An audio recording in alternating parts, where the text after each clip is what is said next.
Muy buenas, bienvenidos a nuestro Gran Vía de jueves. Hoy vamos a tener, como siempre, una tertulia muy interesante, en este caso con Muad Ayadi y con Javier Díez Nieto. Será aquí en unos instantes, después de publicidad. Pero, como siempre, antes vamos a repasar las portadas de los principales diarios nacionales y locales, a ver qué temas son noticia hoy. Ahí lo ven, El País abre con que la investigación sobre el ático de González no halló ningún delito. Otros policías mantuvieron sus pesquisas, pese a que la actuación inicial fue considerada irregular. La fotografía del diario El País es para esa reunión entre Hollande y Rajoy, y hay una frase textual del presidente de la Comisión Europea, de Jean-Claude Juncker, que dice: no hay un plan diabólico de España y Portugal contra Grecia. Pasamos al diario El Mundo, con que abre también con ese tema de Ignacio González, y dice: el testaferro compró el ático de González sin haberlo visto. También hay una noticia en relación a Cataluña que dice: ERC y CiU camuflan los gastos de las estructuras del Estado para burlar al Tribunal Constitucional. Y otra pequeña noticia que destacamos, que es que el euro cae al mínimo en 12 años y se acerca al dólar. La portada del diario ABC también fotografía, como ven, para el presidente de España, para Mariano Rajoy y para François Hollande, y dice: España logra romper su aislamiento energético. Pasamos a los diarios de ámbito local. El Faro de Ceuta: la reforma de la Nacional 352 se iniciará tras el verano para evitar los colapsos. La fotografía es para el presidente Juan Vivas, quien defiende la gestión del PP en estos 14 años. Y otra pequeña fotografía en la portada del diario El Faro de Ceuta, que dice: rescatados 2 inmigrantes a 9 millas de Punta Alminas. Pasamos al diario El Pueblo de Ceuta, también fotografía para el presidente Juan Vivas, que dice: el pueblo se reafirmó en que quiere continuar la obra que emprendió hace 14 años. También destaca El Pueblo esa pequeña fotografía de la Guardia Civil rescatando a 2 personas en el mar, y dice El Pueblo, añade: se busca a otra. Y el titular principal de este diario dice que la obra de la Marina no se ajusta a la sentencia, según Caballas, y Susana Román lo desmiente. Pasamos ahora a los diarios de ámbito digital. Ceuta al Día, fotografía para esa actuación de la Guardia Civil en el mar, y dice: la Guardia Civil rescata a 2 personas a 9 millas de Punta Almina y activa la búsqueda de una tercera. Y otra fotografía para el puerto, y dice: Ceuta permanecerá en alerta amarilla todo el jueves y el viernes por el temporal de Levante.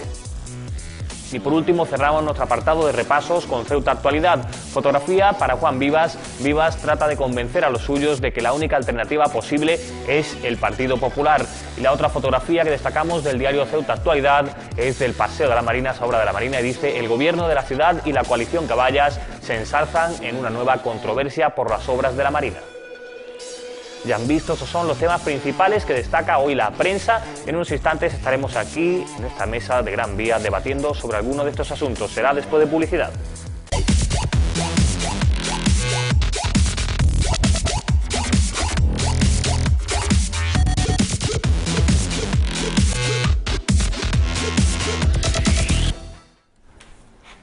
Muy buenas, pues ya estamos de vuelta aquí en Gran Vía. Vamos a comenzar nuestra tertulia. Como ya decía al inicio de nuestro programa, tenemos aquí a Muad Ayadi. Muad, encantado de tenerte una semana más. Javier Díez Nieto, que hace doblete esta semana. Bueno, doblete y triplete, porque está aquí y está también en la radio ahora mismo. Yo no sé cómo lo hace. Se siente uno el don de la ubicuidad que tiene uno de vez en cuando. Hay gente que somos así. Sí. Podemos estar en 2 sitios al mismo tiempo sin estar en ninguno. Sí, qué bonita es la vida. Y Juan Manuel Doncel, Juanma, encantado también de estar aquí. Bueno, yo te digo Juanma, me he tomado la licencia de la libertad, si no te... Pues nada, encantado también de estar aquí una semana más. Hoy vamos a hablar de temas, como siempre, muy interesantes. Empezamos por nuestro apartado de ámbito nacional. Esta semana se conocían los datos del paro. Ya saben ustedes, el martes el Servicio Público de Empleo publicaba esos datos del paro. Y ayer Alberto Garzón, el candidato, que va a ser candidato de Izquierda Unida a la presidencia del Gobierno, pues presentaba un plan económico y de empleo en el que Izquierda Unida planteaba la creación a corto plazo, en un año, de 1 millón de empleos en España. Y él decía que se iba a utilizar menos del 1% del Producto Interior Bruto del país, es decir, aproximadamente unos 9.600 millones de euros, lo que él cifraba el gasto para generar ese 1 millón de empleos en España. Bueno, lo hacía acompañado por 2 profesores y catedráticos de la Universidad de Milwaukee, si no me equivoco, de Kansas, economistas, con lo cual quiero decir también que no lo estaba presentando a pelo ni una idea que se le había ocurrido a él, sino que entiendo que intentaba respaldar su idea con expertos y profesionales, y es lo que él llama el trabajo garantizado. Bueno, Muad, ¿cómo ves tú este asunto? Es un trabajo que él cifraba también, ese 1 millón de empleos, en unos ingresos de entre 900 y 1.200 euros, es decir, 1 millón de personas que van a pasar a cobrar, según Izquierda Unida, entre 900 y 1.200 euros brutos al mes, y ellos dicen que es una medida posible, factible. A ver, yo lo que estoy viendo últimamente es que, curiosamente, todos los partidos políticos, sin excepción, empiezan a presentar programas económicos y para dar mayor fuerza o, digamos, mayor objetividad a sus propuestas, pues la fundamentan con un catedrático de economía o con un profesor de economía, y Ciudadanos presenta a su profesor de economía, Podemos su catedrático de economía, Izquierda Unida su catedrático de economía, el PP, pues bueno, como siempre, el PSOE también, y bueno, pues en tanto de que aquí tenemos la solución a todos nuestros problemas. Y además es la buena solución porque tenemos dos catedráticos en economía de la Universidad de Milwaukee, etcétera, etcétera. En el caso de Podemos, pues presentaron al catedrático Vicente Navarro, también conocido por ser catedrático de la Johns Hopkins y la Pompeu Fabra de Barcelona. Digamos que cada uno intenta traer un referente económico, y además no olvidemos que Alberto Garzón, como tal, también es economista. Sí.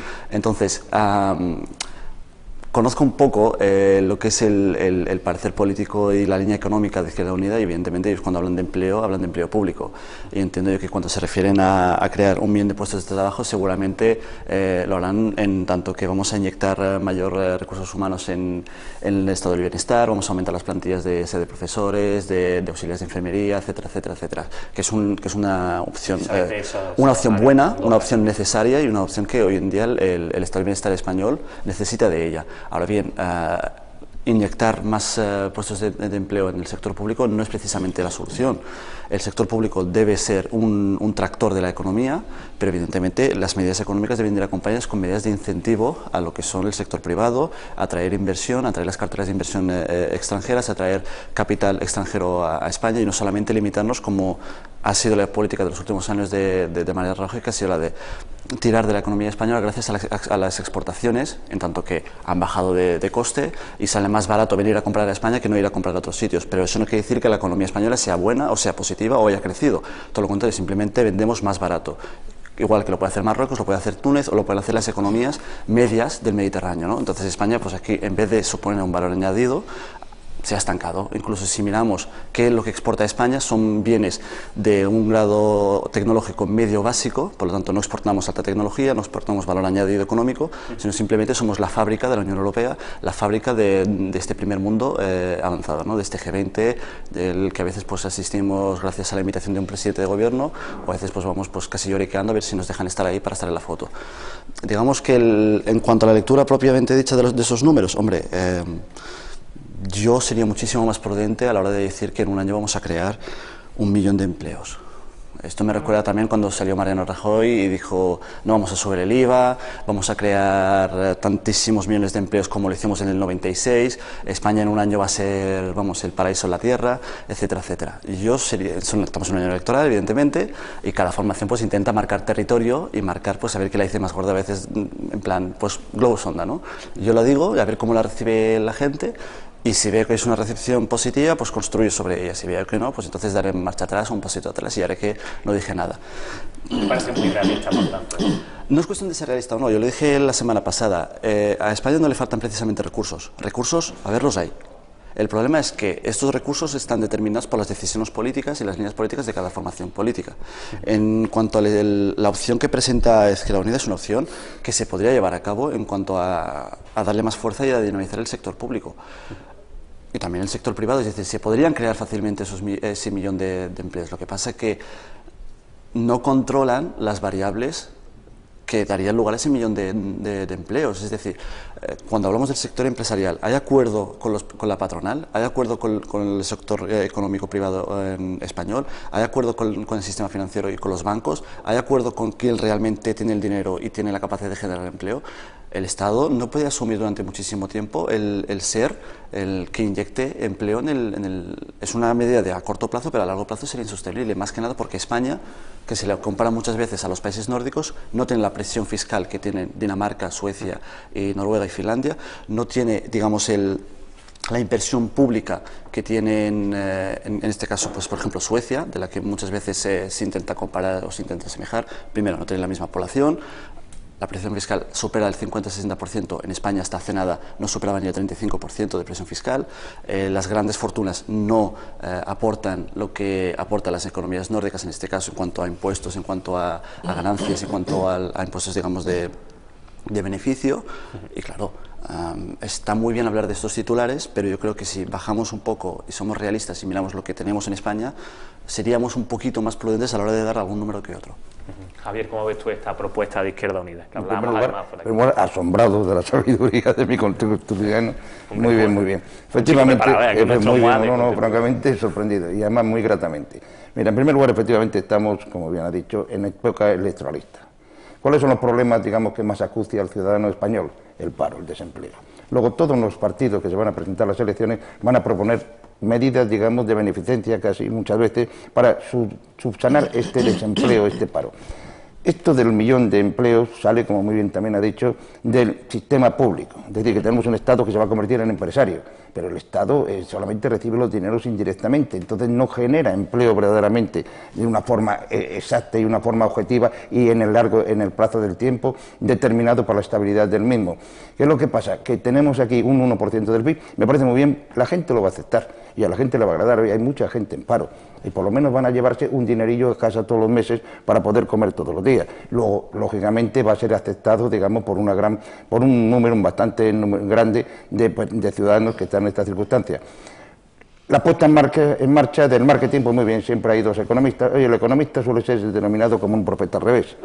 Una vez que ha pasado las cosas, saben por qué ha pasado, pero no por esta, porque si no todos los economistas serían multimillonarios, serían extraordinarios, y no conozco a tantos.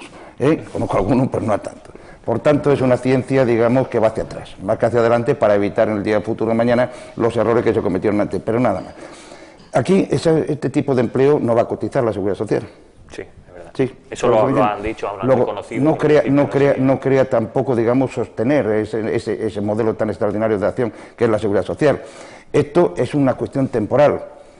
Tampoco es interesante dentro de la estabilidad del empleo que cada día se está deteriorando más. Esto es lo único que sirve, digamos, en un poquitito para paliar una necesidad urgente de miseria y de hambre. El dinero público no tiene que estar dedicado a esto, única y exclusivamente. Tiene que ser un motor, pero es la economía privada la que crea verdaderamente el empleo. Aquí tenemos que beneficiar, digamos, a la economía privada, tenemos que beneficiar esa creación de empleo de las empresas que últimamente las han machacado a impuestos y tienen muchas dificultades para seguir adelante de estos nuevos emprendedores que hoy día tanto se habla. Verdaderamente, pues yo creo que es una forma de clientelismo político y sobre todo de expectativa electoral, que veremos que todos los partidos van a hacer uso del desempleo y de la creación de puestos de trabajo. Ya lo vimos el otro día en el PP, que también se hablaba de 1 millón de puestos de trabajo entre los 2 años, próximamente seguramente Ciudadanos, el PSOE también dirá lo mismo, y todo ¿por qué? Porque es el problema que acucia a los españoles y por tanto es una marca vendible para el voto, digamos, útil de la gente. Sí, evidentemente yo estoy de acuerdo contigo en eso, en que es verdad que ahora es una de las mayores preocupaciones el tema del paro para la ciudadanía. Los partidos son conscientes y van a tirar por ahí. Juan Manuel, ¿cómo ves tú estas medidas que propone Izquierda Unida? ¿Te parecen realistas? Bueno, sacando alguna nota así al hilo de lo que ha comentado Javier, lo que ha comentado también Munar, ¿no? A mí me llama la atención lo de, es verdad, precisamente la aparición de los catedráticos eméritos ahora en la presentación de los programas, ¿no? Siempre he dicho que, vamos a ver, la economía financiera, la economía política es para la facultad. Lo que funciona aquí en la calle es la economía de mercado, que es la que mueve los hilos conductores, ¿no? Y esa es la verdadera economía, ¿no? Por la que se mueven los gobiernos, ¿no? Por eso, claro, cuando un economista pide asesoramiento de otro economista para presentar su programa económico de cara a unas elecciones, yo creo que es malo, o algo falla internamente dentro de esa estructura de partido, o aquí no saben ni por dónde van a ir, ¿no?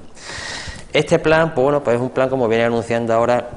Y vamos a ver en los próximos días, Ciudadanos también está anunciando estos días atrás lo de la mochila austriaca, ¿no? O algo así, ¿no? Presentando su programa. Y yo creo que esto es un plan, es un plan ocupacional, por llamarlo de alguna manera. Esto prácticamente es lo que hay hoy en día en muchas comunidades o regiones de este país, y aquí también lo vemos como medidas paliativas dentro de las políticas activas de empleo, como son los planes de empleo que hay aquí en la ciudad. No que estas medidas no nos va a venir a solucionar prácticamente nada, máxime cuando estamos todo condicionados por eso decía, una economía de mercado en el marco de la Unión Europea, que es la que dimensiona todo. Hoy en día, cuando en Europa estamos hablando de que lo importante es mantener esa sostenibilidad, esa estabilidad, esa suficiencia, aquí nadie se puede salir de ese marco, ¿no? Porque el que se salga o saque la patita al final se va a pique, ¿no? Mira lo que está pasando ahora con el caso reciente de Grecia, que al final tiene que echar dos pies atrás. y yo fíjate, lo alabo, ¿no? Porque tanto como se hablaba de que eso iba a ser la revolución que llegaba a Europa, no, tampoco hay que criminalizar, ¿no?, la llegada, porque al final ha sido una llegada democrática y votada en las urnas por el pueblo griego, ¿no? Entonces se merecen todo el respeto del resto de países de la Unión, pero que al final se meten en ese bucle. El responsable de economía, cuando ha sentado en los foros europeos, al final que ve, bueno, que esto es una economía de mercado donde aquí tiene que haber una estabilidad y una sostenibilidad y una suficiencia en todo el marco europeo, que no nos podemos ir al margen. Y eso que incluso Grecia es el 2% del PIB de la Unión Europea, técnicamente no es demasiado. Pero, claro, pero eso que algunos catastrofistas pueden decir, no, porque se vayan, no, si unir es lo más difícil que hay, desunir es lo más fácil. Eso se hace en una mesa de negociaciones, mira, usted se va de la Unión Europea y se va al traste, pero cuidado con las consecuencias que puede tener eso para la unión económica, porque ya estamos viendo que unión política poca hay en el marco europeo, ¿no? Pero bueno, descendiendo al tema que nos ocupa, yo lo sigo pensando, es un plan, bueno, ocupacional, es electoralista, es el momento oportuno, pero no quiero ser ahora partidista, ¿no?, pero yo sí sacaría aquí un voto a favor con la política que está llevando el Partido Popular a nivel nacional, porque donde verdaderamente hay que intensificar los esfuerzos es no en el sector público, que ya está muy bien con mantenerlo, se han apretado el cinturón, ahora se van a poder desaflojar un poquito el cinturón, ¿no?, y darle un botocito más, es el sector de la pequeña y la mediana empresa. Ese es el sector que mueve verdaderamente la economía de este país, el sector de los emprendedores, y yo creo que no se ha hecho mal. Sobre todo en el último año y medio, 2014, finales del 13, cuando se empezaron a introducir esas medidas liberalizadoras, esa ley general de unidad de mercado, esa ley de emprendedores, esa serie de medidas acompañado hoy, ya desde el mes de enero, con una rebaja mínima, pero que se empieza a notar, ¿no?, en la carga impositiva, esas son verdaderamente medidas que después van a redundar en beneficio de... Por eso yo creo que fue prudente cuando dijo Mariano Rajoy que creceríamos en torno a un 1,5 o más, pero nunca por encima del techo de los 2, y que se iban a crear 500.000 de puestos de trabajo. Yo creo que eso lo puedo decir porque sí viene hoy, o se están ya vislumbrando en el fondo que esas medidas que hace año y medio se pusieron legislativas, normativas, que se regularon, ¿no?, y que se están empezando a aplicar, sí te pueden dar, digamos, esa visión de que en los próximos ejercicios ese va a ser el crecimiento que vamos a tener, pero los otros y sí, yo 1 millón, y yo 3 millones, y yo 4 millones, no. Bueno. Yo discrepo totalmente sobre el análisis que acabas de exponer. Es decir, 2 puntos. En primer lugar, y ahora ya sí que hablo en tanto que politólogo, es el hecho de que se diga que las facultades se enseña la economía política y ahí se queda encerrada entre las 4 paredes de la clase, y otra cosa es la economía de mercado. Una cosa entre la otra. La economía política es precisamente analizar cómo desde las instituciones políticas, ojo, públicas y no públicas, se puede implantar las medidas, y cuando se implantan, cómo se llevan a cabo, cómo se instrumentalizan, cómo se analizan, cómo se analiza su eficacia y su eficiencia. Y luego, la economía de mercado es un título grande. Evidentemente, España es un país que forma parte de la economía liberal, una economía de mercado, y ahí no discutimos nada. Simplemente, cuando decimos economía política, es que analicemos por qué se llevan a cabo unas políticas y no otras, y bajo qué criterios. Si son criterios realmente de eficiencia y de eficacia económica o no, y si son criterios partidistas o de interés particular. En el caso de lo que decía yo antes, yo no critico tanto que se diga o que se alardee del millón, o que se proponga 1 millón de empleos, sino el hecho de que evidentemente no hay nada malo en ser electoralista, siempre y cuando se respetan esos programas electorales, se llevan a cabo o se intentan llevar a cabo. Y también no hay nada malo en que sean electoralistas en cuanto a esos números son objetivos y tienen alguna coherencia y alguna base, y por eso se proponen. Si a mí Alberto Garzón me dice hay 1 millón de empleos y lo sustenta y lo fundamenta y me demuestra cómo puede llevarlo a cabo, no hay ningún problema. El Partido Popular precisamente lo ha hecho, pero es que el tema ese de que hablar de que España no puede hacer nada porque hay un marco europeo comunitario que nos delimita nuestra acción económica, eso es falso. La Unión Europea lo que te dice es que te marca unos parámetros económicos, te marca unas líneas de acciones. Sabemos que en la normativa europea existen las directrices y existen las indicaciones, es decir, una directriz evidentemente tienes que ejecutarla tal como viene indicada, pero la mayoría de veces la Unión Europea lo que te dice es que te da criterios y tú los ejecutas de acuerdo con tus necesidades y de acuerdo con tu contexto económico y político. Por ejemplo, el IVA. El IVA en ningún momento la Unión Europea te dice que tiene que ser del 21%.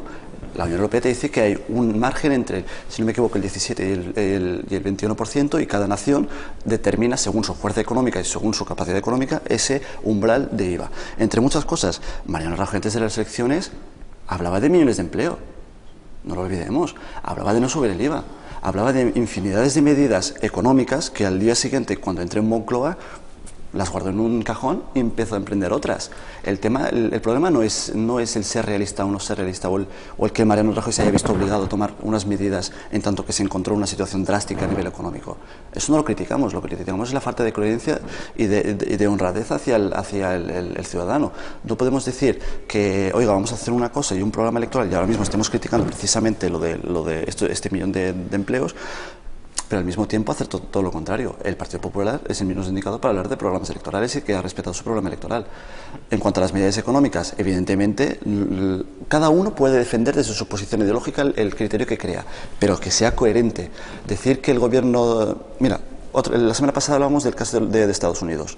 Es la economía menos sospechosa de no ser liberal. Ni que es socialdemócrata ni leches. Es una democracia liberal con una economía de mercado de arriba abajo. Lo que se nos enseña en los manuales de economía es lo que se lleva a cabo en Estados Unidos. Y el papel que jugó el sector público en Estados Unidos fue determinante para sacar a Estados Unidos de la crisis tan dura en la que entró en el 2008 y 2009. ¿Cómo lo hizo? No rescatando bancos, no rescatando empresas de unos amigos y de otros, no permitiendo un mínimo de corrupción aceptable entre la clase política. Fue muy determinante en unos temas, en el caso de la corrupción, de la transparencia, y muy duros en cuanto a aquellas empresas y termino rápido, en aquellas empresas que llevaron a cabo una práctica fraudulenta en la economía. Salvaron el sector automovilístico en Detroit, porque sabían que ese sector era importante para la industria americana y al mismo tiempo para la tecnología americana, y además aglutinaba un número importante de empleos. Al mismo tiempo, en la sanidad pública, Estados Unidos, Barack Obama llevó a cabo un programa de crear un seguro público en la economía más liberal del mundo, es decir, y aquí en cambio, en España, pues los recortes en sanidad no se pueden negar, en educación no se pueden negar, recortes sociales que luego hemos visto que de repente Mariano Rajoy anuncia en el debate del Estado de la Nación que van a inyectar 40.000 millones de euros en estas políticas. ¿Qué quiere decir eso? Que durante todo este tiempo de crisis ese dinero de dónde ha salido, y a nivel local también lo vemos. Cuando el PP dice vamos a invertir 19 millones de euros en barriadas, decimos, pero ese dinero ¿dónde está escondido? Digamos que al final no es cuestión de que no haya recursos, los recursos están ahí. Ahora bien, ponerlos en un sitio o en otro depende del criterio de cada uno. Pero mira, no me iguales Estados Unidos con el sistema europeo. Obviamente en impuestos, de economías liberales, porque tú sabes que en Estados Unidos los impuestos son mucho menos de aquí. El dinero está en bolsillos del ciudadano. Digamos, en el Estado no hay tanto. Aquí recaudatorio. Aquí sí, pero cuidado de lo que pero no es como aquí. No se recauda tanto, digamos, en el aspecto, digamos, que todo va al Estado. Luego el mercado común europeo es un mercado. No nos olvidemos que es un mercado, con esa fue la filosofía de crear, es mercantilista, por encima de todo. Aquella gran idea de la Carta de Derechos del Ciudadano Europeo, que es un gran progreso, pero que no se ha llegado a realizar, está en segundo lugar. Es el trabajo, es la economía. Aquí el Banco Central, la antigua Troika, ahora ya de otra forma, siguen siendo lo mismo, ¿sabes? Le han cambiado el nombre, son los que manejan el sistema financiero. Cuidado, el sistema financiero está muy al margen de la economía real, por desgracia. Entonces, son los que están manejando precisamente y han convertido a los estados en empresas, verdaderamente de sus propios intereses, dentro de una economía global de Europa. No se puede ir nadie, estamos dentro de ese mercado y tenemos que aceptar sus reglamentos, sus directivas, sus indicaciones, todo esto, cuidado, una vez impuestas, por ley, que luego hay que aceptar dentro de la soberanía nuestra, de acuerdo con nuestro decreto de desarrollo, pero cuidado, que la economía nos impide ser libres y soberanos. Y si no, a las pruebas me remito. En el momento tú en una familia, tu hijo puede ser libre, pero mientras dependa económicamente, no es soberano, ni es independiente. Esto es lo que está pasando con los estados europeos. La Unión Europea se ha creado como una supranación, que ha aglutinado y ha fagocitado a todos los demás países. Y lógicamente los ha metido en el mercantilismo, en la economía de mercado. Por tanto, son los que dirigen, y este austericidio, que yo no estoy de acuerdo con muchas de las cosas, verdaderamente, pues son marcados por ellos como defensa del sistema financiero europeo global. Les ha importado un bledo, digamos, la situación de los países del sur, que son los más, digamos, más delicados. Y respecto a estas propuestas que me están haciendo, por muy economista que sea, una cosa es la economía de universidad, de libro, y otra cosa es la realidad, la economía real, la economía de la calle. Y para eso hay que estar en la calle y hay que ver las expectativas, lo que dice el riesgo y ventura del empresario, hasta qué punto hay. Esto es lo que esto es lo que maneja la calle. En la economía, digamos, universitaria, que está muy bien, yo siempre lo he dicho, hay cosas para la universidad, después hay que salir a la calle. La economía de la universidad, yo he estado en la universidad, es un mundo de ideas, un mundo ideal, es un crisol. De ahí muchas ideas son válidas para afuera, ¿entiendes? Pero hay que aplicarlas fuera. Pero lo que no se puede hacer es dirigir mediante un estudio universitario toda una nación como se pretende en muchos casos.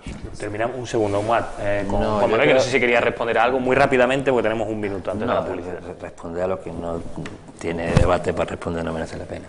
Yo creo que se me ha confundido al principio cuando yo he dicho lo de economía política, economía financiera de universidad y economía de mercado de la calle. Yo estudié economía política en la facultad. Y la macroeconomía y la microeconomía que yo estudié, en la hora de la verdad, en la calle, no se parece en nada. Pero absolutamente en nada. Y eso es la visión que puedo tener yo y puede tener cualquier mortal, cualquier común que ande por la vía pública, ¿no?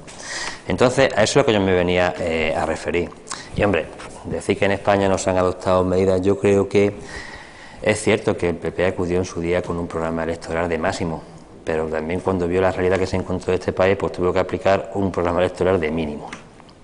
Pero gracias a ese esfuerzo que se hizo de mínimo y ese esfuerzo de todos los ciudadanos, y ese esfuerzo del sector público y ese esfuerzo también del sector privado y ese esfuerzo en normalizar, ¿no?, y estabilizar respecto a la Unión Europea y esas medidas que se han podido llevar a cabo, son los indicadores, y yo me voy a referir solamente a los indicadores, y eso sí es economía de mercado, que en la Unión Europea somos el país que más puestos de trabajo está creando y que mayor crecimiento económico tiene. Pero lo que menos puestos de trabajo tenían. Claro. El mayor desempleo, porque lógicamente tenemos que ser los más. Claro, sí, Javi, sí, pero con esos indicadores de un país donde muchos decían que teníamos que ser rescatados, pues hemos pasado a no ser un país rescatado y a ser un país que ahora mismo está emergiendo. Queda mucho por hacer.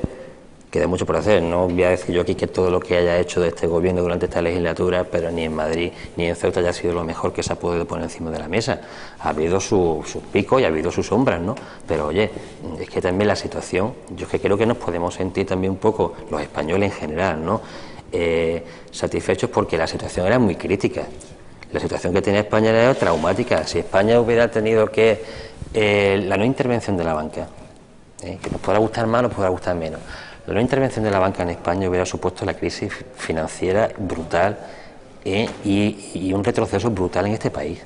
Hoy en día no estaríamos hablando a lo mejor de 4,5 millones, 5 millones de parados, estaríamos hablando de 8 millones de parados. Hoy estaríamos hablando de un sector público que no funcionaría. Hoy estaríamos hablando de unos servicios públicos en bancarrota. Entonces, claro, cuidado, porque aquí esfuerzos se hacen. Otra cosa es que se quiera reconocer más o se quiera reconocer menos. Que podamos poner los tintes de que yo lo hubiera hecho mejor, lo hubiera hecho peor. Pero la situación era dramática. Yo me acuerdo, hace un año y pico, aquí estaba la prima de riesgo por encima del 600. Nos acordamos, ¿no? Y muchos decíamos, joder, es que no podemos ir al traste, ¿eh? Lo que yo digo es que hoy en día estamos por debajo de 100. Entonces, oye, a cada cual lo justo, ¿no? Tampoco es decir, es que todo ha sido bondad de lo que se ha hecho, ¿no? También en sanidad y en educación, y se han aplicado recortes, se han aplicado políticas que han sido muy impopulares. Oye, y hay que reconocerlo, ¿no? Y que muchas veces hay que entonar mea culpa.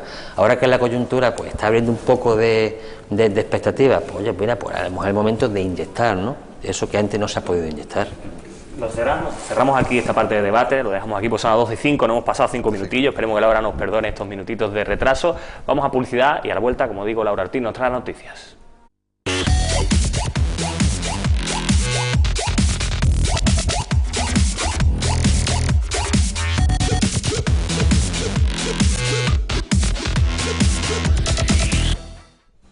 Pues ya estamos aquí, en Gran Vía, vamos ahora a conocer las noticias de Ceuta de la mano de Laura Ortiz. Laura, ¿cómo está la mañana? Buenos días, Nacho. Pues una mañana bastante ajetreada, pero vamos a comenzar por lo que pasaba a última hora de la tarde de ayer. En un acto de partido celebrado en el Hotel Trip, Juan Vivas repasaba sus 14 años de gobierno y lo hacía centrándose en cómo ha cambiado Ceuta desde que él y el Partido Popular llegaron al poder. Y entre esos cambios se encuentran, por ejemplo, obras en gran parte de la ciudad o la mejora de servicios básicos como el suministro de agua. El presidente tampoco se olvidaba de la importancia de las inversiones que hace el Gobierno central. 14 años dan para mucho, así lo cree también Juan Vivas, quien ha hablado ante los suyos para recordar cómo ha evolucionado Ceuta en este tiempo. un cambio en el que ha tenido mucho que ver el impulso que los gobiernos del Partido Popular han dado a esta ciudad. ¿Qué hubiera sido del empleo? ¿Qué hubiera sido de Ceuta si no hubieran llegado a Ceuta esos más de 125 millones de euros que cada año vienen como muestra de la solidaridad del resto de los españoles hacia esta ciudad, pero que puso en marcha el Partido Popular? Vivas ha hecho un repaso por muchos de los proyectos que han cambiado la imagen de Ceuta, obras como por ejemplo el Teatro Auditorio del Rebellín o el campus universitario, aunque también ha habido mejoras en los servicios más básicos, como el suministro de agua. Le dijimos adiós al barco del agua, y le dijimos adiós al barco del agua porque hemos aumentado en un 100% la capacidad de producción de agua de Ceuta. El presidente tampoco ha olvidado mencionar otro tema fundamental, el de las políticas sociales. Según Vivas, el tejido de protección social de Ceuta está a la altura de cualquier ciudad española. Esa red de protección social y los recursos que la componen, todos han estado aplicados, ideados y ejecutados por el Partido Popular. Argumentos de peso, ha subrayado Vivas, para todos aquellos que piensen que a lo largo de 14 años no se ha hecho nada bueno.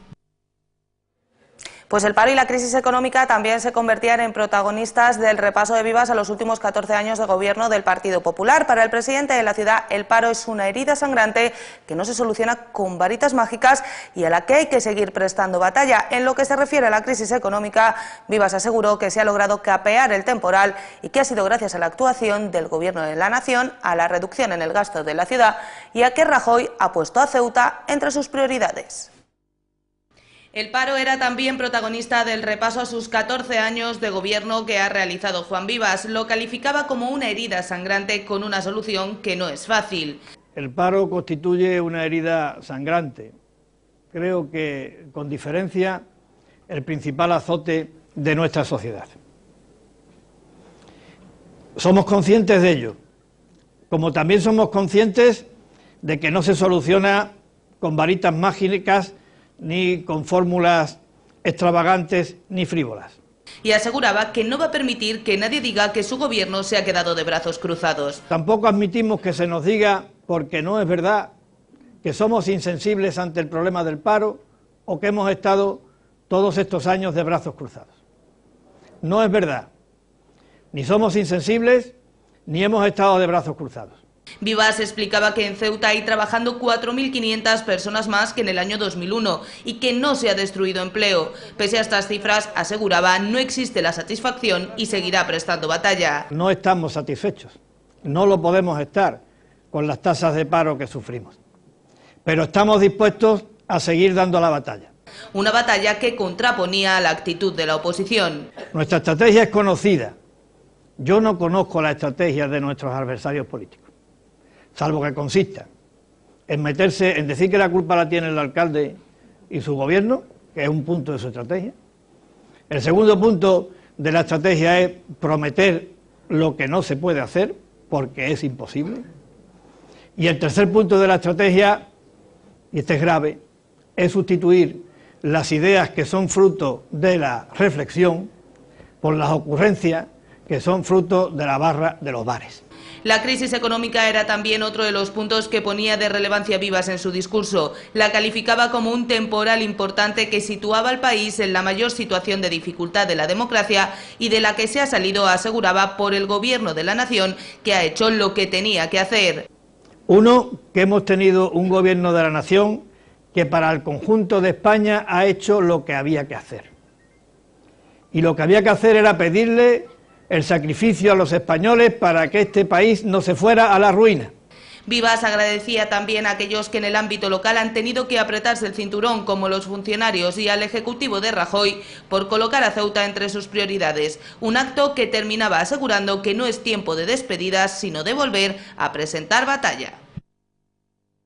En otro orden de cosas, Caballas ha denunciado que el proyecto de obra de la Marina no contempla un 20% de las unidades de obra a las que obligaba la sentencia en la que el Gobierno basó la necesidad de realización de esta actuación. Los localistas han asegurado que el Ejecutivo mintió y que esta situación ha obligado a la firma de un acuerdo extrajudicial que es nulo porque, explican, no está firmado por el presidente. Caballas ha denunciado que un 20% de las unidades de obra a las que obligaba la sentencia que provocó la obra de la Marina no se encuentran en la actuación proyectada. Y bueno, nosotros nos hemos llevado las manos a la cabeza y creemos que los ciudadanos se van a llevar las manos a la cabeza cuando vean claramente que básicamente el grueso gordo de las unidades de obra que se recogen en esa sentencia que había que ejecutar no están contempladas en el proyecto de licitación municipal que nos ha costado a todos los ceutíes más de 2.700.000 euros. Los localistas afirman que el Gobierno mintió cuando aseguraba que la obra se hacía para cumplir esta sentencia. Lo grave del asunto es que el Gobierno del Partido Popular mintió a la ciudadanía cuando dijo que el proyecto de la obra de la Marina se iba a hacer para ejecutar una sentencia. Y han hecho pública la existencia de un acuerdo extrajudicial entre la ciudad y la propiedad, acuerdo del que van a pedir la nulidad porque han asegurado debería estar firmado por el presidente y no por la consejera de Fomento. Especialmente grave porque ya no solo se ha engañado a la ciudadanía, se ha conculcado un pliego de licitación pública, sino que además se ha vulnerado la ley, porque es que además ese acuerdo transaccional es nulo. La Ley de Bases de Régimen Local, en su artículo 21.1k, dice que la competencia para firmar ese acuerdo transaccional es indelegable en el presidente de la ciudad. Y ese acuerdo transaccional está firmado por la consejera y no está avalado por ni un solo informe jurídico. Caballas ha afirmado que este acuerdo incrementaría el precio de la obra en otros 500.000 euros y que es previo al inicio de la misma, por lo que se preguntan por qué no se modificó antes de comenzar la actuación. La pregunta que prácticamente surge por sí sola es por qué motivo. Si la ciudad reconoce que hay obras que hay que hacer y no están en el proyecto, y eso se sabe antes de iniciar la obra, no se corrige antes de iniciar. Los localistas han asegurado que esto demuestra que la obra nunca respondió al interés general. Y apenas unas horas después de la comparecencia de Caballas, la consejera Susana Román salía para explicar la versión de la ciudad sobre lo anunciado por la coalición. Para Román, Caballas se mueve en clave electoral y ha subrayado que la impermeabilización de este paseo no podía ser acometida por Obimace, por lo que ese fue el motivo para licitar el contrato. Eso significa, según la consejera, que esas unidades de obra siempre estuvieron fuera del proyecto.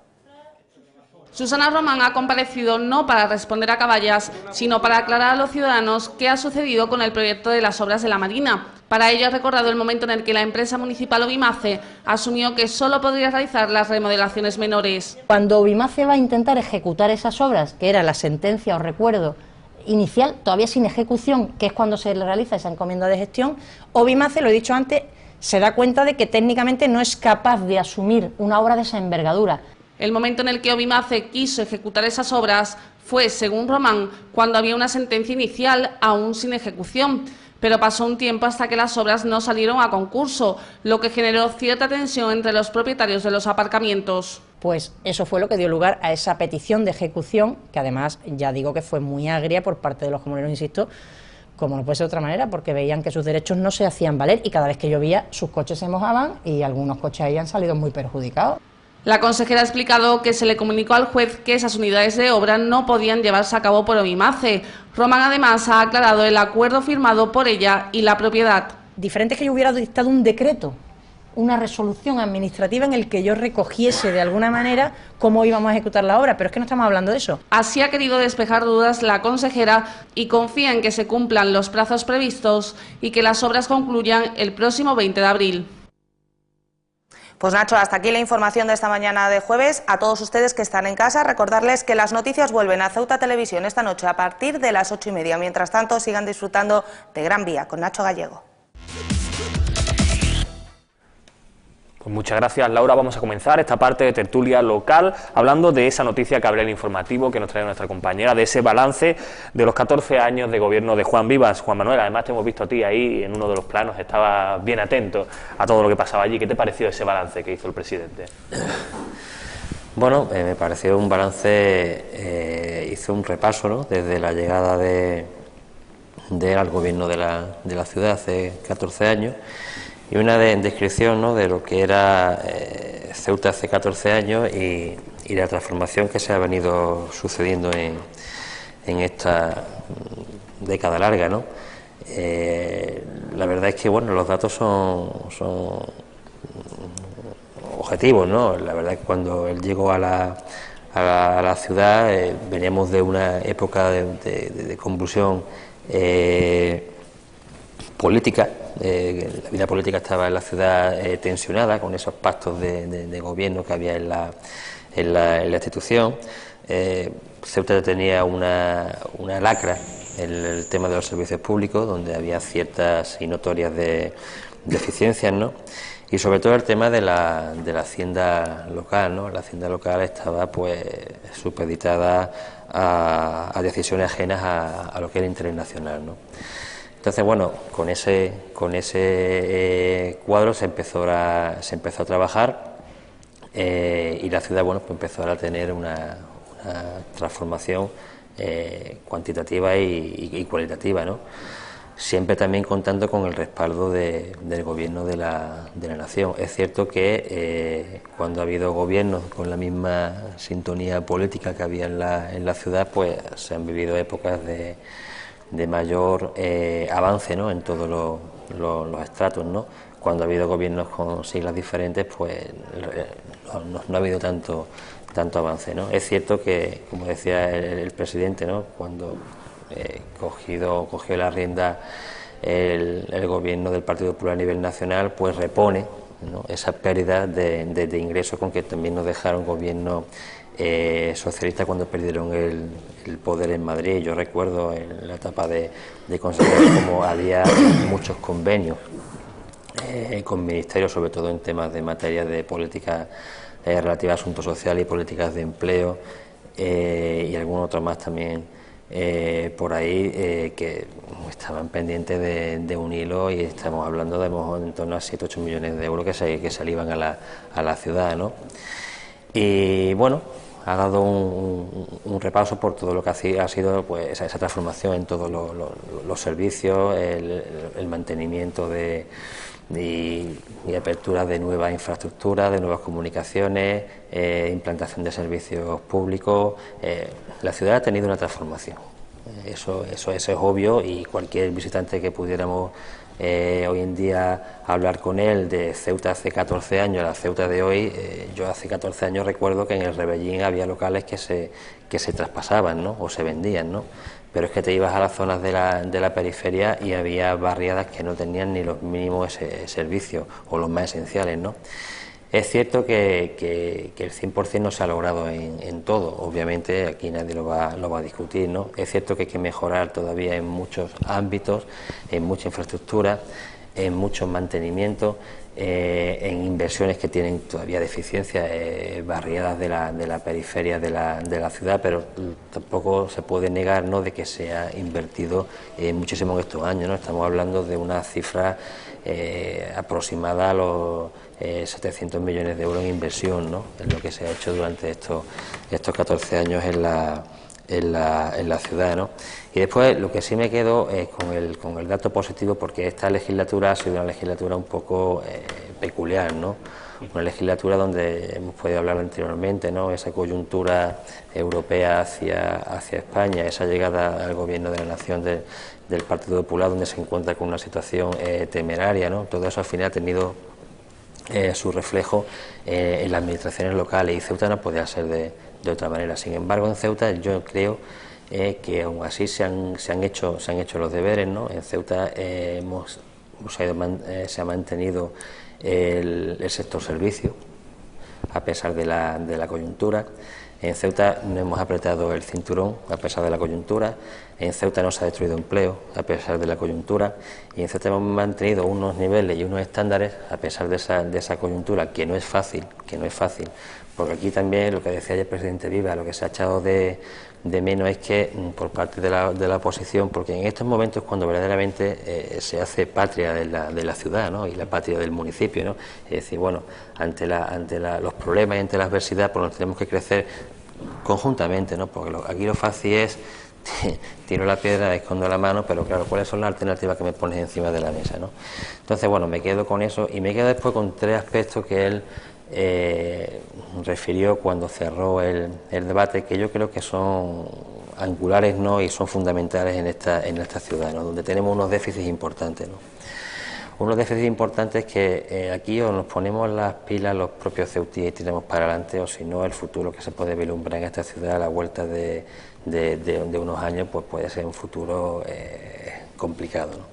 Entonces aquí el tema de la formación y de la educación, yo creo que son dos pilares fundamentales que tenemos que ir apostando por ellos, ¿no? Y aquí tiene que haber políticas comprometidas. Me da igual del color del signo político que sean, ¿no? Y esto tiene que ser también Madrid el que tiene que poner aquí toda la carne en el asador, porque sin formación y sin educación pocas mimbres se pueden hacer de cara al futuro, ¿no? Después el tema de mejorar la competitividad, que también habló el presidente, y ese apoyo al comercio minorista, ya no solo con las medidas que se hayan podido implantar, ¿no?, a nivel nacional, y también con su influencia que puedan tener en Ceuta y la adaptación de las normativas locales, sino manteniendo también ese sistema fiscal que tiene la ciudad y esas cuotas a las bonificaciones y las cuotas de la seguridad social. Eso es fundamental que se mantenga en Ceuta, ¿no? Esos beneficios fiscales son fundamentales, ¿no? Y después también habló también del tema de combatir el fraude fiscal, ¿no?, en la ciudad. Yo creo que son tres piedras angulares donde ahí no tiene que haber ninguna discusión ni ante las propuestas del gobierno de la ciudad ni por parte de los grupos de la oposición, porque yo creo que son tres elementos fundamentales que van a sustentar lo que puede ser el equilibrio, ¿no?, que pueda tener esta ciudad en años futuros. Apartarnos de esos ámbitos y proposiciones demagógicas, yo creo que no nos van a conducir a ningún sitio, porque nos guste o no nos guste, la situación de Ceuta, nuestra peninsularidad, pues tiene sus beneficios, pero también tiene sus inconvenientes, ¿no? Y es lo que he dicho, independientemente de la opción que esté al mando de la ciudad, esa simbiosis en estos apartados que tiene que haber con Madrid es fundamental para el futuro de la ciudad. No sé, Moat, si tú compartes la visión que ha expresado Juan Manuel Doncel sobre esa intervención de Juan Vivas. No sé si hemos visto la misma conferencia política, pero creo que, vamos, al menos la percepción es totalmente distinta. Yo voy a citar en este caso dos líneas del primer informe que se realizó sobre el Plan General de Ordenación Urbana, y cito textualmente, dice: su peculiaridad básica es que no posee un modelo de desarrollo productivo que le mantenga y que le proporcione sentido y carácter. Ese es el problema de Ceuta, que tenemos un gobierno que carece totalmente de una visión clara de ciudad, de qué es lo que quieren llevar a cabo, de qué modelo productivo y económico quieren llevar a cabo, de qué modelo educativo quieren promocionar, de qué modelo de empleo quieren promocionar. Fíjate, relacionado con lo último que has dicho, que es muy importante, es el tema de la educación.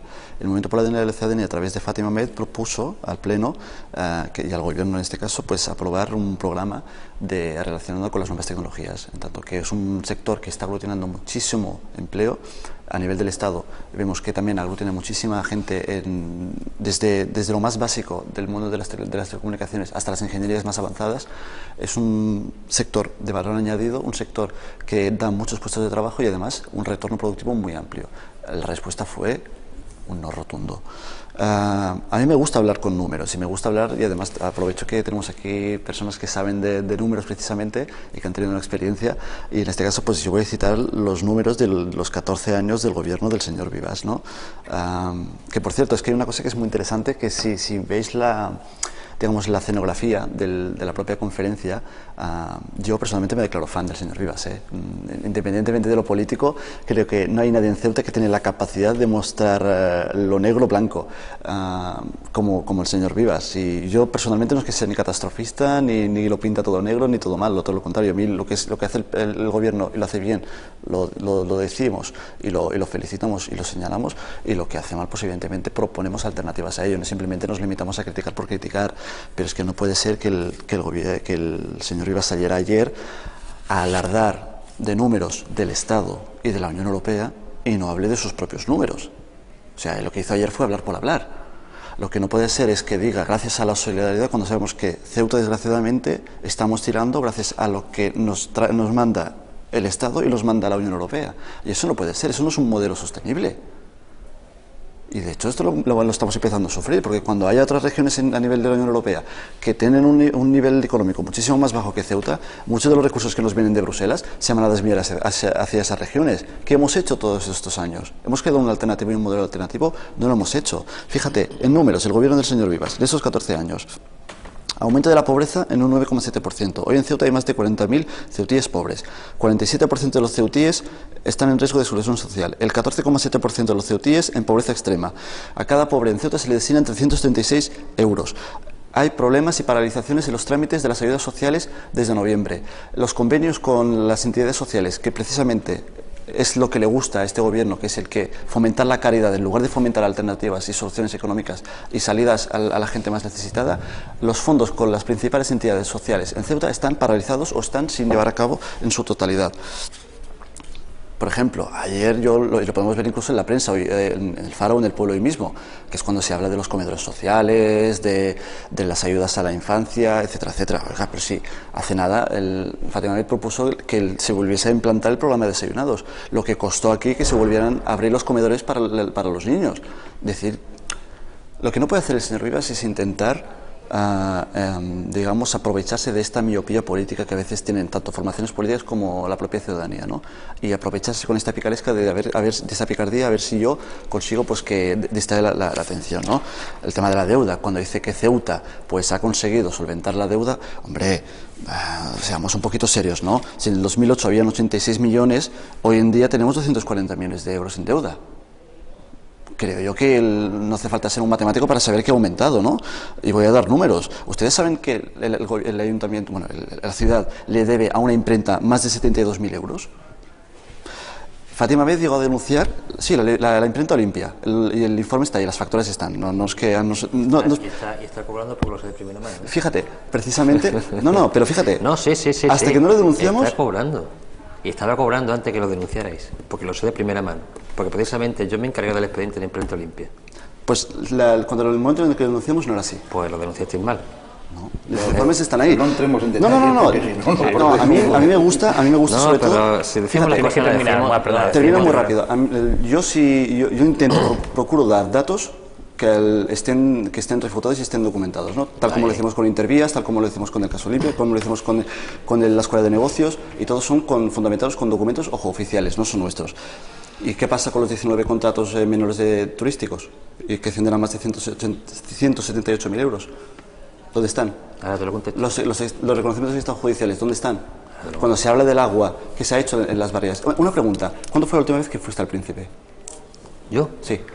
Pues mira, la última vez que fui al Príncipe fue hace unas 2 semanas, antes de irme a la península. 2 semanas. A saludar a un amigo. ¿Y el Príncipe qué tal está? Pues lo he comentado antes. ¿Cómo está? El Príncipe necesita todavía. Tiene carencias, pero ¿Usted sabe que hay zonas del Príncipe que están sin alumbrado público? Pues no lo sé. Sí, mi calle. Yo vengo del Príncipe y en mi calle no hay alumbrado público. ¿Tú sabes que en el Príncipe se invirtieron? No.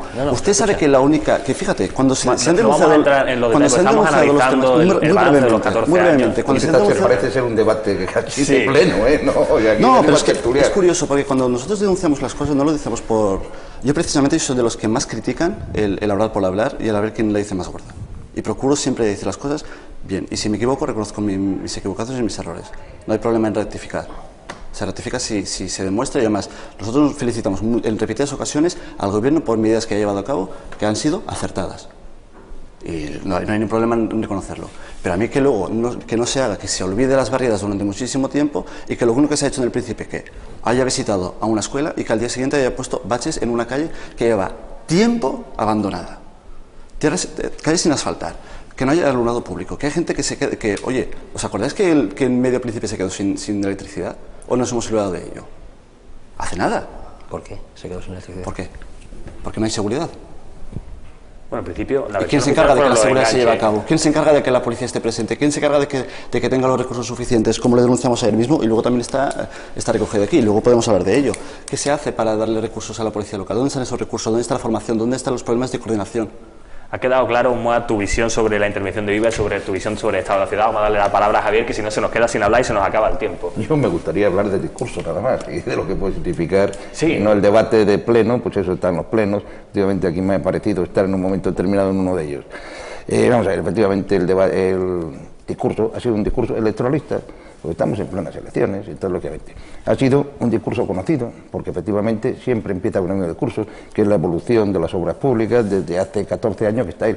Esto más o menos en los 12 años también hubo un discurso igual, empezaba también por las obras, y lógicamente si llega al 16, pues será el discurso del 16, solo que se sumarán a las del 2001, las del 16. O sea que en ese aspecto no hay nada nuevo bajo el sol. Efectivamente, y ahí estoy de acuerdo, la ciudad ha cambiado mucho. La ciudad ha cambiado mucho. No nos engañemos, y eso es notorio y se puede ver por la calle.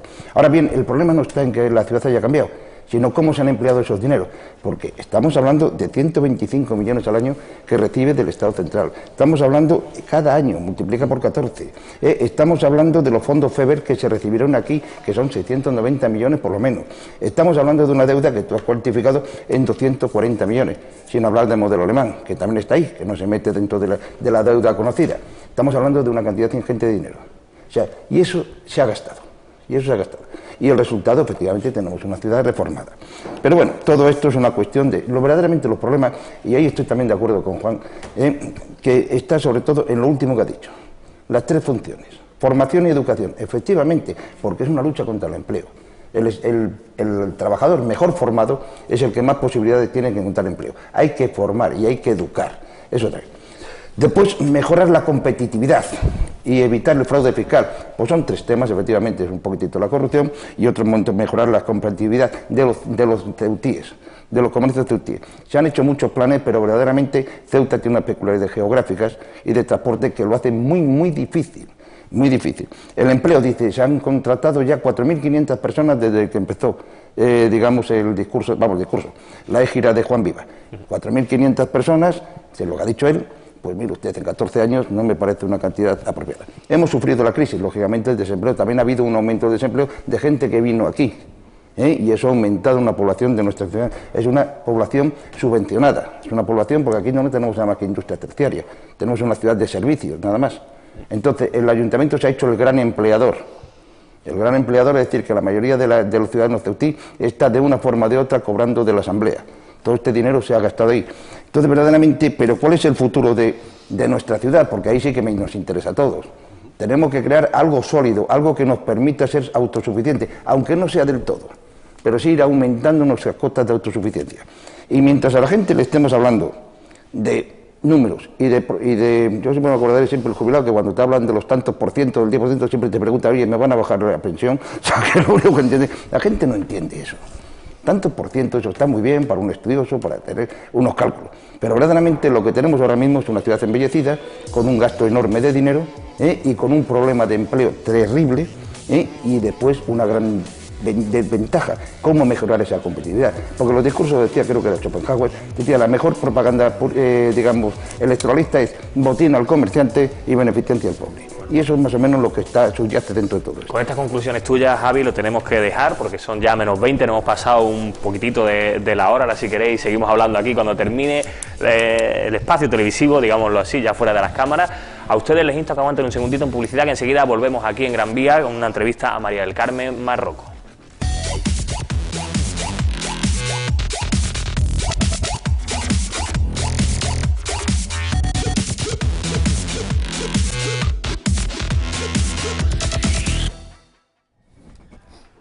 Muy buenas, pues ya estamos aquí de vuelta en Gran Vía. Tenemos con nosotros a una invitada muy especial, a Mari Carmen Marroco, presidenta de ADEN, entre muchos otros cargos, ¿verdad? Exacto. Presidenta de ADEN, tesorera del CERMI, y a nivel nacional soy la coordinadora de enfermedades raras en la parte esta de Andalucía. Sí, que es un cargo también muy importante, mucha responsabilidad, como estábamos hablando antes. Exacto. Fuera de cámara, ¿no? Importante y también un poquillo complicado porque hay que dedicarle muchísimas horas al tema de las enfermedades raras, que es lo que se está ahora dando un poco de auge para que las personas conozcan todo este tema de enfermedades. Bueno, pues para que las personas conozcan, la primera pregunta es evidente, ¿qué es una enfermedad rara? Pues una enfermedad rara es aquella que, por ejemplo, hay menos de 5 personas cada 10.000 habitantes. Por tanto, es bastante complicado el tema de las enfermedades raras. Una enfermedad rara bueno, rara, queremos quitarle esa frase porque sí. Rara es la enfermedad, no la persona. Cuando dice, oye, yo tengo una enfermedad rara y suena muy mal, entonces lo que hemos tratado de ponerle poco frecuente porque rara es la enfermedad.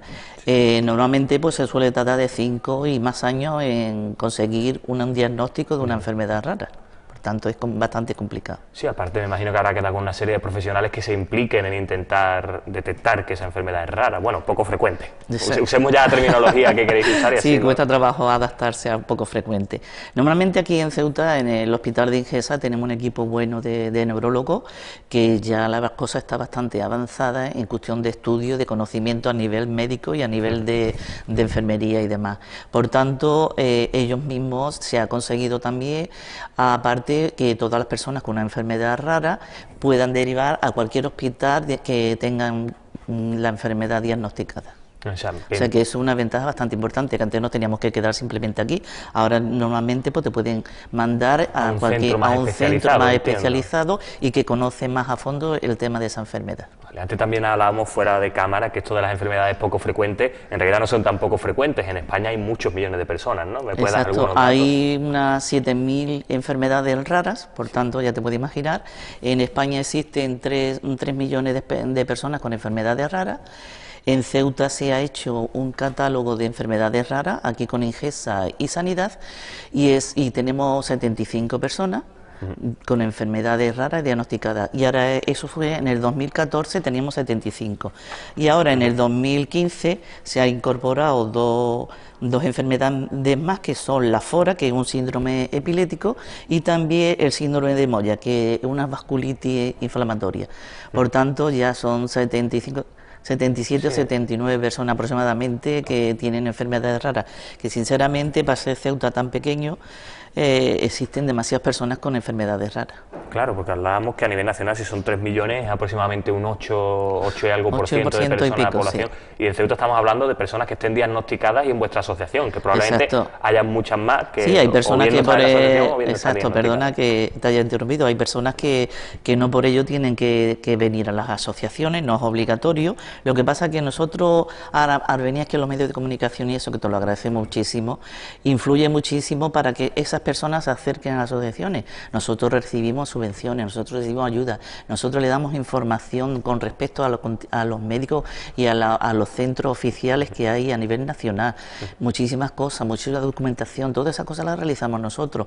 Entonces hay personas que sinceramente, una vez que te diagnostican o te dicen que tienes una enfermedad rara, el mundo te se viene abajo. Claro. Y venir a las asociaciones te abre muchísimo, porque al entrar allí, nada más que ve tantísimas personas con un diálogo estupendo, un ambiente extraordinario, y después las actividades que se hacen, pues sinceramente que en esos ratos y esas horas que estás en las asociaciones, procura olvidarte del tema de esta enfermedad que lleve cada persona. Sí, es un trabajo también psicológico y de apoyo, o sea, aparte de toda la gama que ahora hablaremos, ¿no?, de talleres y actuaciones que vosotros lleváis a cabo. Eso, es un trabajo de apoyo psicológico. Bueno, decías que la gente se tiene que acercar, pues dinos exactamente, quien quiera acercarse a ADEN a colaborar o bien a informarse, ¿dónde puede ir? Bueno, ahora nos hemos trasladado, que estábamos antes en la Marina y ahora estamos en el edificio San Luis, en el interior, entrando o por la Millán Astray o por Sargento Mena. Entrar mejor por Sargento Mena porque ya, gracias a Dios, gracias a la consejería del señor Castañeda, pues hemos conseguido lo que es la rampa, que ya se está realizando. Por tanto, es más accesible por ese lugar. Estamos una entreplanta con facilidades de entrada, con ascensor y sinceramente un espacio muy amplio, con unos ventanales extraordinarios, con muchísima luz, que eso también influye a la hora de asistir tú cuando te encuentras un poco con algún problema de salud, y la verdad, sinceramente, hay un ambiente muy bueno.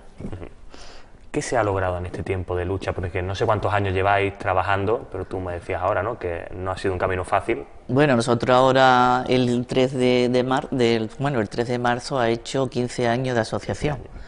Nosotros antes solamente llevamos el tema de las enfermedades neurológicas, que ya son bastantes. En Ceuta, por las características que tiene, ¿qué ha ocurrido? Que a nivel nacional existen asociaciones porque con una enfermedad determinada, pero nuestra asociación es un poco complicada y bastante trabajo que da, sinceramente, pero vamos, estamos muy orgullosos de que sea así. Abarcamos todas las enfermedades neurológicas y de hace 2 años estamos federados con FEDER a nivel nacional con el tema de las enfermedades raras, que hemos sido elegidos a nivel nacional como coordinadores de la parte de Andalucía guía de representación de lo que es las enfermedades raras. Por tanto, como verás, hay una cantidad de enfermedades enormes, que no nos dedicamos solamente a una enfermedad determinada, que sería muchísimo más fácil y menos complicado para la hora de trabajar. Pero bueno, estamos orgullosos de... Diversificar y que también hay que darle cabida, ¿no? Entiendo a Hombre, todas es muchísimo mejor al estar unido todo, todo lo que con respecto a las ayudas y el estar informado, viene muchísimo mejor estar las personas unidas, la verdad. Es lo primero que yo pediría, la verdad, que salgamos de casa, todos los que personas que tengan un problema de salud con respecto a enfermedades neurológicas y enfermedades raras, o sea, una persona con discapacidad. Hoy, gracias a Dios, están las personas bastante abiertas, ya no vas a ir cantando que tienes un problema de salud ni tienes que estar anunciándolo, pero sí, sinceramente, que las asociaciones aquí, vamos, te estoy hablando a nivel de Ceuta, que es el mayor conocimiento que tengo, han favorecido muchísimo, porque antes una persona con discapacidad parecía que se retraía en casa, le daba un poco de miedo que la gente supieran que tienes un problema de salud, y la verdad no se trata de eso, se trata de que hay que afrontar el tema, y contra más unidos estemos podremos conseguir más. La investigación también influye muchísimo en estas cosas, y por tanto yo pediría eso, unirnos, que es lo importante. ¿Qué tipo de talleres y actividades se llevan a cabo en ADEN? Que antes no te lo he preguntado y creo que era muy importante ADEN para que la gente sepa por qué tiene que acercarse, qué es lo que hacéis allí. Exacto. Bueno, nosotros no solamente damos información, atendemos en temas de médicos, asistimos a las personas.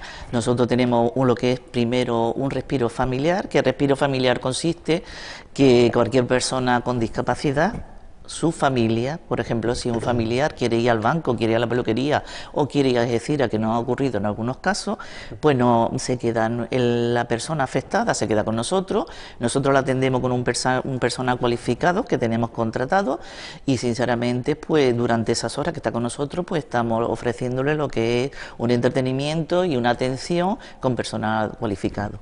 Eso es lo que es el tema de respiro familiar, que nos pueden dejar en cualquier momento. También tenemos lo que es el transporte y el traslado de personas que económicamente no disponen de medios económicos, pues nosotros mismos tenemos nuestros coches propios, porque hasta ahora... ¿no? Yo creo que la gente lo ha visto por ahí por la calle.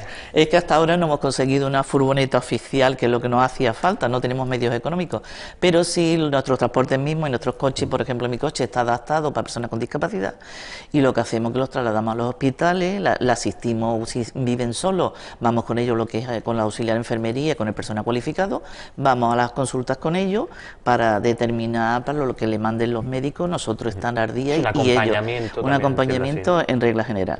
Eso es dos partes de lo que estamos haciendo, y después tenemos por la tarde un programa de apoyo a menores de 4 a 14 años. Tenemos una profesora que está muy cualificada y con unos estudios bastante avanzados con respecto, porque claro, ahí se une 10, 12 niños con distintas enfermedades. Aquí lo que menos hablamos cuando estamos en la asociación es de enfermedades. Aquí lo que hacemos es, procuramos por todos los medios que habla de otro tema, y que no estemos pensando, lo que quiere conseguir la asociación es olvidarnos un poco del tema de una enfermedad, y más en estos casos tan complicadas, tanto neurológicas como enfermedades raras.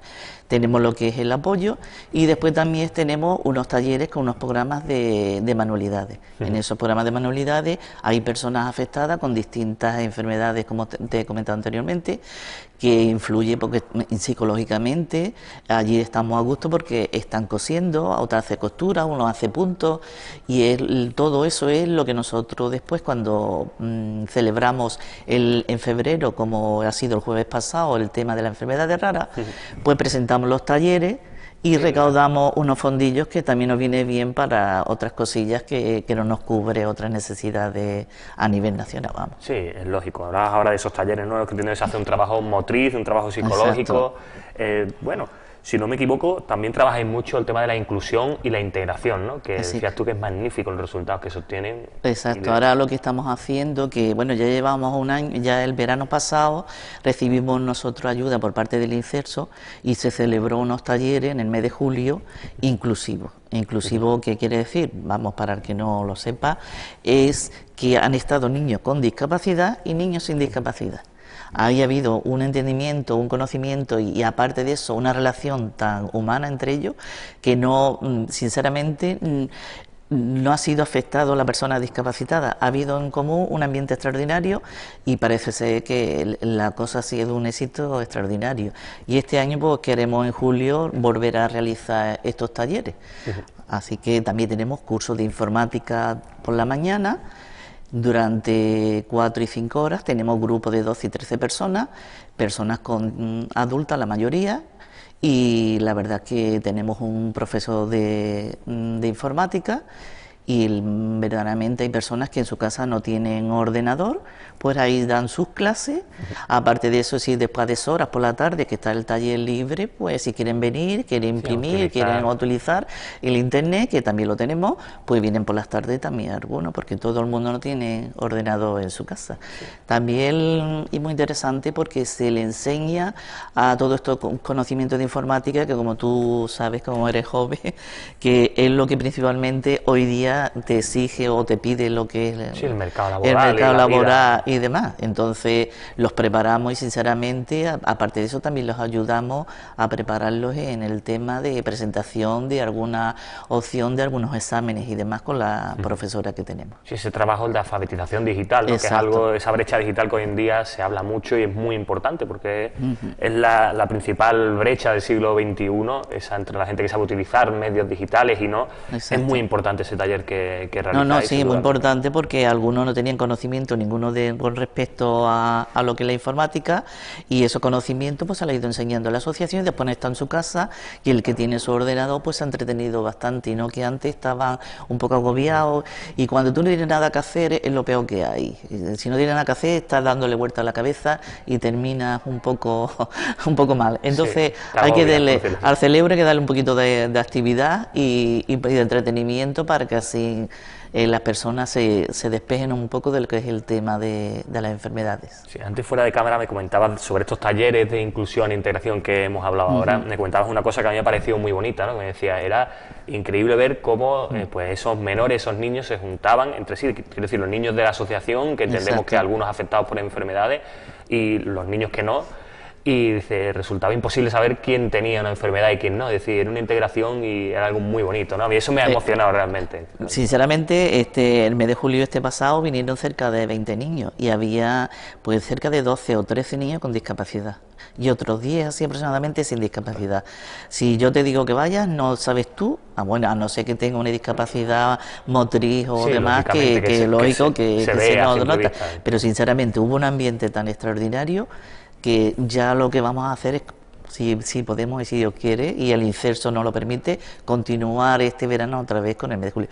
Aparte de eso, también el mes de julio tú sabes que la mayoría de los padres están de vacaciones, los niños de colegio, pero ellos no, ellos siguen trabajando y lo que tienen sus padres trabajando, pues dejarlo por la mañana allí es un ocio bastante importante. Ellos están tranquilos trabajando y están con nosotros, con personal cualificado, pues atendiéndolo, y encima están aprendiendo con su trabajo de manualidades. Este año queremos hacer el curso con cerámica y la verdad que queremos enseñarle a pintar lo que es todos los cuadros y todas las cosas que para una distracción diferente. Sí, o sea, cada año buscamos formación artística, que también, como tú dices, lo importante es diversificar, que sí, los 4 días que damos le enseñamos también informática, una informática y meterse en internet y demás, pero un internet y una de esos vigilado por profesores, por personas con la enfermera, con la auxiliar de enfermería y con la profesora. Si hay 4 o 5 personas controlando a este grupo de jóvenes. Es muy interesante. Es una de las cosas que estoy un poco más satisfecha en el aspecto de los menores.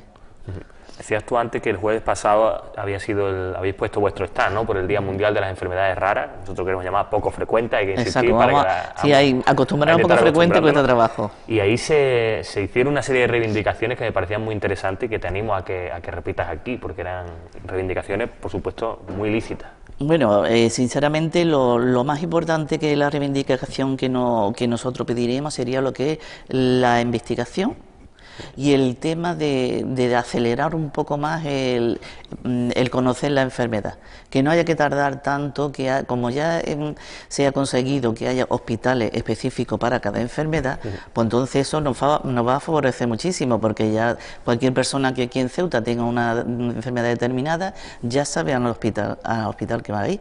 Por tanto, no es como antes, que estábamos de un sitio a otro y sin determinar y sin a lo mejor con unos conocimientos muy avanzados con respecto a la enfermedad. En cuestión de unos años se ha dado unos conocimientos extraordinarios. Parece ser que también ha influido muchísimo lo que es a nivel nacional la Federación FEDER, que tiene una movida tremenda con respecto a este tema.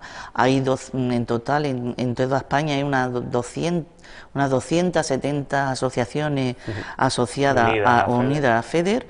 El presidente de FEDER es un luchador tremendo y está continuamente, tanto así que últimamente se han reunido hasta con la reina Leticia, colabora muchísimo con este tema de la enfermedad rara y le están dando lo que es mucho auge el tema de la investigación. Nosotros aquí en Ceuta, pues sí, se ha conseguido. Es que te traía apuntado un par de cosillas, sí, una lista una lista. Por ejemplo, logros. Exacto. Mira, en la comunidad, espérate, un momento, por favor. Sí, no te preocupes. Es que ya... Las gafas, cuando hacen falta, hacen falta. Hacen falta, ya no es normal, dice. En las comunidades autónomas podrán tener acceso a los hospitales de referencia. O sea, una persona con la enfermedad que tenga podrá ir ya al hospital específico, lo que estábamos hablando usted y yo antes. Después, ha habido ahora que se ha aprobado 56 medicamentos que eran huérfanos, se ha incorporado al Sistema Nacional Sanitario. Huérfano significa que lo tenía que pagar la persona. Que lo teníamos que pagar la persona. Después, en el año 2014, había un presupuesto a nivel nacional de 300.000 euros. Este año, todo FEDER. Exacto, para todo a nivel nacional de enfermedades raras. Este año hay, el 2015, 1,7 millones de euros. Por tanto, como ve usted, la diferencia... Sí, se multiplica casi por 6. Exacto, eso se ha conseguido ahora en el 2007. Después, en el 2015. Como he dicho, 1,7 millones no hemos... Y ya no hemos equivocado. Bueno, es importante. Y eso es en el 2015. O sea que en el 2015 tenemos 1,7 millones de euros para el tema de la investigación y de las enfermedades raras. Y después, a nivel nacional, se ha conseguido lo que es un registro de enfermedades raras, como te he dicho antes, que existe unas 7.000 personas. Y a nivel autónomo... 7.000 enfermedades reconocidas. Personas hemos dicho antes que eran 3 millones. Personas hemos dicho 3 millones que hay. Y después aquí en Ceuta, por ejemplo, se ha conseguido unas prestaciones para material ortopédico, materia de cura y medicamentos. O sea, tanto la Consejería de Sanidad como Asuntos Sociales, esta partida para personas con enfermedades raras y que no cubre lo que es la sanidad. Por tanto, así se ha tenido varios logros con respecto y muy importantes, nada más que la diferencia que está viendo desde 2014 a 2015. Sí, el término de presupuesto es muy importante. Es un presupuesto bastante importante. Por tanto, sí se ha conseguido varias cosas. Lo que pasa es que, claro, siempre una persona afectada quiere más y pues poquito a poco iremos consiguiendo todas estas cosas, que para eso está. Por eso le hablaba antes de lo que de la unión de las personas con enfermedades raras, que es de lo que es el tema principal de que estamos hablando hoy, se unieran todas para poder reivindicar lo que es los derechos de las personas. Entiendo, de lo que hemos hablado aquí también, que una furgoneta adaptada tampoco les vendría nada mal. Lo digo por si alguien está escuchando y tiene que poner si alguien está escuchando y quiere hacer algo, pues una furgoneta es lo que nos faltaba, porque tenemos los coches ya, entre los coches voluntarios, el mío propio que está adaptado, pues lo tengo al servicio de la asociación. Después también tengo a compañeras mías que de otras asociaciones que tienen su furgoneta, y si en un momento puntual nos traen a las personas discapacitadas, y la verdad que no hay problema. Pero claro, el tener uno propio, una independencia de tener tu transporte, pues sería una ventaja bastante importante. Sí, porque la autonomía de la asociación y de las personas que trabajan en la asociación, entiendo que también es un punto muy importante, ¿no? La autonomía y poder desarrollarse. Y ya que estamos aquí, ya te iba a agradecer también que decirle a todas estas personas de la asociación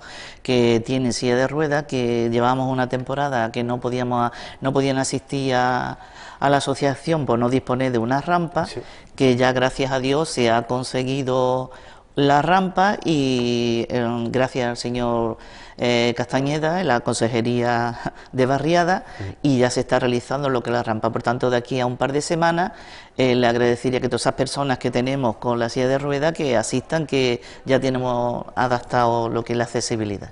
Bueno, pues Mari Carmen, muchísimas gracias. Ya hemos llegado al final del programa, hemos llegado al final de esta entrevista. Muchísimas gracias. Gracias a ti, porque siempre nos ayudáis muchísimo en este aspecto, y a todas las demás personas que vayan a la asociación. Pues ya saben, todas aquellas personas que quieran, que lo necesitan, que quieran ayudar y que necesiten información, aquí está Mari Carmen Marroco y la asociación ADEN en el edificio San Luis. Ahí tienen su sede, su casa, para poder ir, colaborar y recibir ayuda si es necesario. Muchas gracias por acompañarnos. Nosotros volvemos mañana viernes a las 11:30 aquí en Ceuta Televisión.